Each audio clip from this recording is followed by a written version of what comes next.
June 2023 ಇಡೀ ಜಗತ್ತೇ ಉಸಿರು ಬಿಗಿ ಹಿಡಿದು ನೋಡ್ತಿತ್ತು. ಯಾಕಂದ್ರೆ ಮನುಷ್ಯನ ಮಹತ್ವಾಕಾಂಕ್ಷೆ ಅಟ್ಲಾಂಟಿಕ್ ಸಾಗರದ ಕತ್ತಲ ಆಳದಲ್ಲಿ ಒಂದು ದುರಂತವಾಗಿ ಬದಲಾಗಿತ್ತು. ಇದು ಟೈಟನ್ ಸಬ್ಮರ್ಸಿಬಲ್ನ ಕತೆ.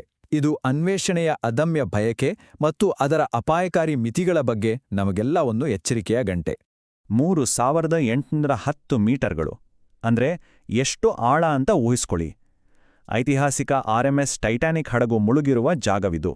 ಸುಮಾರು 4 ಕಿಲೋಮೀಟರ್ ಸಮುದ್ರದ ಮೇಲ್ಮೈಯಿಂದ ಸೀದಾ ಕೆಳಗೆ 5 ಪ್ರಯಾಣಿಕರು ತಲುಪಲು ಹೊರಟಿದ್ದ ನಂಬಲಾಗದ ಆಳ. ಸುಮ್ನೆ ಯೋಚನೆ ಮಾಡಿ, ಅಷ್ಟು ಆಳದಲ್ಲಿ ಪರಿಸ್ಥಿತಿ ಹೇಗಿರುತ್ತೆ ಅಂತ. ಅಲ್ಲಿರೋ ನೀರಿನ ಒತ್ತಡ ಭೂಮಿ ಮೇಲೆ ನಾವಿರೋ ಜಾಗಕ್ಕಿಂತ ಬರೋಬ್ಬರಿ 400 ಪಟ್ಟು ಹೆಚ್ಚು. ಅಂದ್ರೆ ನಮ್ಮ ಶರೀರದ ಪ್ರತಿಯೊಂದು ಇಂಚಿನ ಮೇಲೂ ಒಂದು ದೊಡ್ಡ ಆನೆಯ ಭಾರ ಹೊತ್ತಾಗೆ.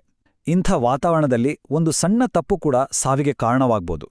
ಹಾಗಾದ್ರೆ ಹೊಸ ಆವಿಷ್ಕಾರಗಳನ್ನ ಮಾಡ್ತೀವಿ ಅಂತ ಹೊರಟಾಗ ಸುರಕ್ಷತೆಯನ್ನೇ ಮರೆತುಬಿಟ್ರೆ ಏನಾಗುತ್ತೆ?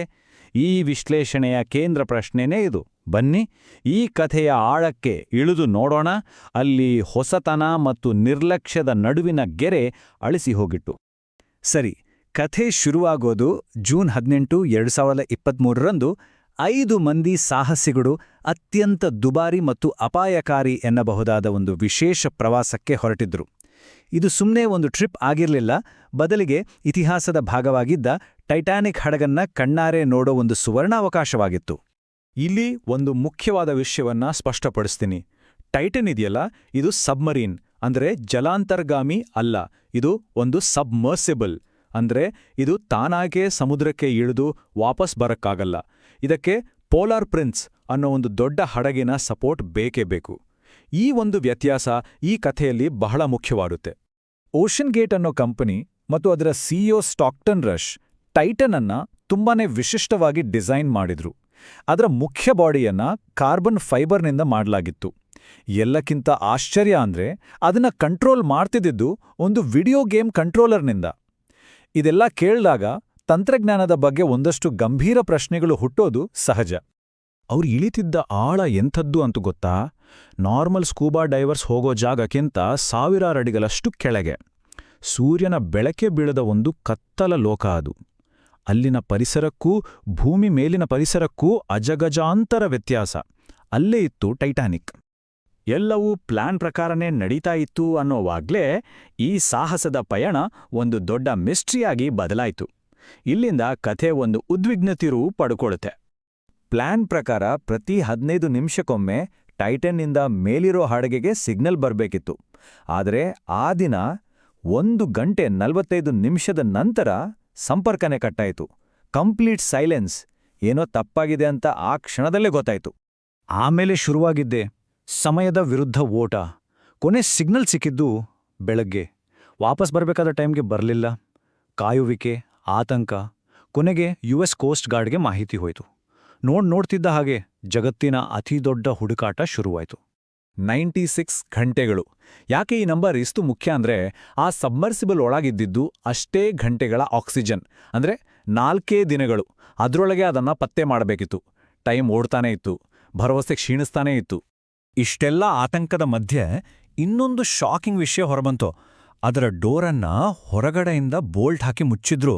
ಅಂದ್ರೆ ಒಂದು ವೇಳೆ ಅದು ಸೇಫಾಗಿ ವಾಪಸ್ ಮೇಲೆ ಬಂದಿದ್ರೂ ಒಳಗಿದ್ದವರು ತಾವಾಗೇ ಹೊರಗೆ ಬರೋಕೆ ಚಾನ್ಸೇ ಇರಲಿಲ್ಲ. ಹೊರಗಡೆಯಿಂದ ಯಾರಾದ್ರೂ ಬಂದು ಬೋಲ್ಟ್ ತೆಗೆಯೋವರೆಗೂ ಅವರು ಒಳಗೆ ಸಿಕ್ಕಾಕೊಂಡಿರ್ತಿದ್ರು. ದಿನಗಳ ಕಾಲ ನಡೆದ ಹುಡುಕಾಟ ಒಂದು ಭಯಾನಕ ಸತ್ಯದೊಂದಿಗೆ ಕೊನೆಗೊಳ್ತು. ಇಷ್ಟು ದಿನಗಳ ರಹಸ್ಯಕ್ಕೆ ಒಂದು ಭಯಾನಕ ಉತ್ತರ ಸಿಕ್ತು. 4 ದಿನಗಳ ತೀವ್ರ ಹುಡುಕಾಟದ ನಂತರ ಟೈಟಾನಿಕ್ ಹಡಗಿನ ಪಕ್ಕದಲ್ಲೇ ಒಂದು ರೋಬೋಟ್ ವಾಹನಕ್ಕೆ ಟೈಟನ್ನ ಚೂರುಪಾರುಗಳು ಸಿಕ್ಕಿದ್ವು. ಎಲ್ಲರ ಕೆಟ್ಟ ಕನಸು ನಿಜವಾಗಿತ್ತು. ಹುಡುಕಾಟ ನಿಂತೋಯ್ತು, ಆದರೆ ಪ್ರಶ್ನೆಗಳು ಹಾಗೇ ಉಳಿದ್ವು. ಹಾಗಾದ್ರೆ ಟೈಟನ್ಗೆ ಆಗಿದ್ದಾದ್ರೂ ಏನು? ಅದಕ್ಕೆ ಉತ್ತರ ಇಂಪ್ಲೋಷನ್, ಅಂದ್ರೆ ಸ್ಫೋಟಕ್ಕೆ ಉಲ್ಟಾ. ಹೊರಗಡೆಯಿಂದ ಸಿಡಿಯೋದಲ್ಲ, ಬದಲಿಗೆ ಒಂದು ಖಾಲಿ ಸೋಡಾ ಕ್ಯಾನನ್ನ ಕೈಲಿಟ್ಟು ನುಜ್ಜಿದ ಹಾಗೆ ಸಮುದ್ರದ ಅಗಾಧ ಒತ್ತಡಕ್ಕೆ ಒಳಮುಖವಾಗಿ ನುಜ್ಜುಗುಜ್ಜಾಗೋದು. ಈ ಇಂಪ್ಲೋಷನ್ ಎಷ್ಟು ಫಾಸ್ಟ್ ಆಗಿ ನಡೆಯುತ್ತೆ ಅಂದ್ರೆ ಕಣ್ಣು ರೆಪ್ಪೆ ಮುಚ್ಚಿ ತೆಗೆಯೋದಕ್ಕಿಂತ 1000 ಪಟ್ಟು ವೇಗವಾಗಿ. 1 ಮಿಲಿಸೆಕೆಂಡ್ಗಿಂತ ಕಡಿಮೆ ಸಮಯದಲ್ಲಿ ಎಲ್ಲವೂ ಮುಗಿದೋಗಿತ್ತು. ಅಂದ್ರೆ ಒಳಗಿದ್ದವರಿಗೆ ಏನಾಯ್ತು ಅಂತ ಗೊತ್ತಾಗೋ ಅಷ್ಟು ಟೈಮ್ ಕೂಡ ಸಿಕ್ಕಿರ್ಲಿಲ್ಲ. ಆದ್ರೆ ಕೇಳಿ, ಇದು ಇದ್ದಕ್ಕಿದ್ದ ಹಾಗೆ ಆದ ಆಕ್ಸಿಡೆಂಟ್ ಆಗಿರ್ಲಿಲ್ಲ. ಈ ರೀತಿ ಆಗತ್ತೆ ಅಂತ ಮೊದಲೇ ಎಷ್ಟೊಂದು ಎಚ್ಚರಿಕೆಗಳನ್ನ ಕೊಡಲಾಗಿತ್ತು. ಆದರೆ ಎಲ್ಲವನ್ನೂ ಕಡೆಗಣಿಸಲಾಗಿತ್ತು. ಬನ್ನಿ, ಆ ಕತೆ ಏನು ಅಂತ ನೋಡೋಣ. ಸಮಸ್ಯೆ ಶುರುವಾಗಿದ್ದೇ ಇದರ ವಿನ್ಯಾಸದಲ್ಲಿ. ಅದರಲ್ಲೂ ಮುಖ್ಯವಾಗಿ ಅದರ ಮಾಡಿಗೆ ಬಳಸಿದ ಕಾರ್ಬನ್ ಫೈಬರ್. ಸಾಮಾನ್ಯವಾಗಿ ಇಷ್ಟು ಆಳಕ್ಕೆ ಹೋಗೋ ಸಬ್ಮರ್ಸಿಬಲ್ಗಳಿಗೆ ಸ್ಟೀಲ್ ಅಥವಾ ಟೈಟೇನಿಯಂ ಬಳಸ್ತಾರೆ. ಆದರೆ ಇವರು ಬಳಸಿದ್ದು ಕಾರ್ಬನ್ ಫೈಬರ್. ಅದು ಕೂಡ ಅಷ್ಟೊಂದು ಆಳಕ್ಕೆ ಸರಿಯಾಗಿ ಟೆಸ್ಟ್ ಮಾಡದೆ ದೊಡ್ಡ ರಿಸ್ಕ್ ತಗೊಂಡಿದ್ರು. ಕಂಪನಿಯ ಸಿಇಒ ಸ್ಟಾಕ್ಟನ್ ರಶ್ ಅವರ ಮಾತುಗಳನ್ನೇ ಕೇಳಿ. ಒಂದು ಹಂತದ ಮೇಲೆ ಸೇಫ್ಟಿ ಅನ್ನೋದು ವೇಸ್ಟ್, ನೀವು ಸೇಫಾಗೇ ಇರಬೇಕು ಅಂದ್ರೆ ಮನೇಲಿ ಹಾಸಿಗೆಯಿಂದ ಏಳಲೇಬೇಡಿ ಅಂತ ಹೇಳಿದ್ರು. ಅವರ ಮನಸ್ಥಿತಿ ಹೇಗಿತ್ತು ಅನ್ನೋದಕ್ಕೆ ಇದಕ್ಕಿಂತ ದೊಡ್ಡ ಸಾಕ್ಷಿ ಬೇಕಿಲ್ಲ. ಅಷ್ಟೇ ಅಲ್ಲ, ಅವರೇ ಇನ್ನೊಂದು ಕಡೆ ಹೇಳ್ತಾರೆ, ಇದನ್ನ ಮಾಡೋಕೆ ನಾನು ಕೆಲವು ರೂಲ್ಸ್ಗಳನ್ನ ಮುರಿದಿದ್ದೀನಿ, ಆದರೆ ಒಳ್ಳೆ ಇಂಜಿನಿಯರಿಂಗ್ ಮತ್ತು ಲಾಜಿಕ್ ಇಟ್ಕೊಂಡೇ ಮುರಿದಿದ್ದೀನಿ ಅಂತ ಅನ್ಕೋತೀನಿ. ಈ ಮಾತುಗಳು ಮುಂದೆ ಬಂದ ಎಚ್ಚರಿಕೆಗಳಿಗೆ ಒಂದು ರೀತಿ ವೇದಿಕೆ ಕಲ್ಪಿಸಿದ್ವು. ಈ ಮಾತುಗಳು ಸುಮ್ಮನೆ ಹೇಳಿದ್ದಲ್ಲ. ನೋಡಿ, ದುರಂತಕ್ಕೂ 5 ವರ್ಷಗಳ ಮುಂಚೆ 2018ರಲ್ಲೇ ಕಂಪನಿಯೊಳಗಿನ ಒಬ್ಬ ಡೈರೆಕ್ಟರ್ ಸೇಫ್ಟಿ ಬಗ್ಗೆ ಪ್ರಶ್ನೆ ಮಾಡಿದ್ದಕ್ಕೆ ಅವರನ್ನೇ ಕೆಲಸದಿಂದ ತೆಗೆದುಹಾಕಿದ್ರು. ಅದೇ ವರ್ಷ ಜಗತ್ತಿನ 36 ದೊಡ್ಡ ದೊಡ್ಡ ಎಕ್ಸ್ಪರ್ಟ್ಸು ಸಿಇಒಗೆ ಪತ್ರ ಬರೆದು ಇದು ಅಪಾಯಕಾರಿ, ದೊಡ್ಡ ದುರಂತ ಆಗ್ಬೋದು ಅಂತ ವಾರ್ನ್ ಮಾಡಿದ್ರು. ಆದ್ರೂ ಏನೂ ಪ್ರಯೋಜನ ಆಗ್ಲಿಲ್ಲ. ಕೊನೆಗೆ ಈ ಇಡೀ ಕಥೆಯಲ್ಲಿ ಒಂದು ದೊಡ್ಡ ವ್ಯಂಗ್ಯ ಅಡಗಿದೆ. ಯಾವ ಟೈಟಾನಿಕ್ ನೋಡೋಕ್ ಹೊರಟಿದ್ರೋ ಅದರ ಕಥೆಯಿಂದಲೇ ಈ ಟೈಟಾನ್ ಪಾಠ ಕಲೀಲಿಲ್ಲ. ಹೇಗೆ ಟೈಟಾನಿಕ್ ಹಡಗನ್ನ ಮುಳುಗೋದೇ ಇಲ್ಲ ಅಂತ ಅದರ ನಿರ್ಮಾಪಕರು ಅಹಂಕಾರದಿಂದ ಹೇಳಿದ್ರೋ, ಹಾಗೆ ಟೈಟನ್ನ ಸಿಇಒ ಕೂಡ ಸೇಫ್ಟಿ ನಿಯಮಗಳನ್ನ ವೇಸ್ಟ್ ಅಂದ್ರು. ಎರಡೂ ಕಡೆ ಟೆಕ್ನಾಲಜಿ ಮೇಲೆ ಅತಿಯಾದ ನಂಬಿಕೆ ಇಟ್ಟು ಪ್ರಕೃತಿಯ ಶಕ್ತಿಯನ್ನ ಕಡೆಗಣಿಸಿದ್ರು.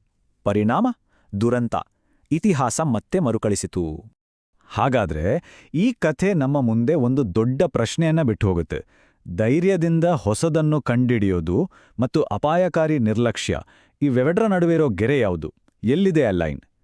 ಈ ಪ್ರಶ್ನೆ ತಂತ್ರಜ್ಞಾನ, ಮಹತ್ವಾಕಾಂಕ್ಷೆ ಮತ್ತು ಮನುಷ್ಯನ ಜವಾಬ್ದಾರಿಯ ಬಗ್ಗೆ ನಮ್ಮನ್ನು ಆಳವಾಗಿ ಯೋಚಿಸುವಂತೆ ಮಾಡುತ್ತೆ.